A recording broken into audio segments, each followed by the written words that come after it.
What's the meaning of Barbara Cartland?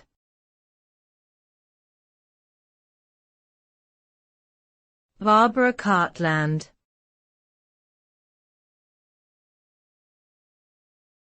Barbara Cartland.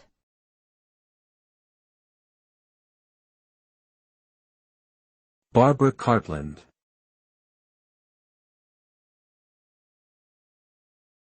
Barbara Cartland.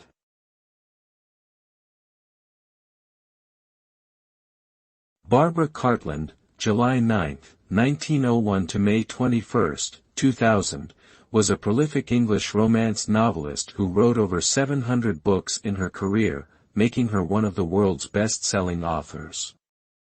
She began writing early in life and published her first book in 1922. Her novels typically featured idealized heroes and heroines, often set in well-researched historical backgrounds.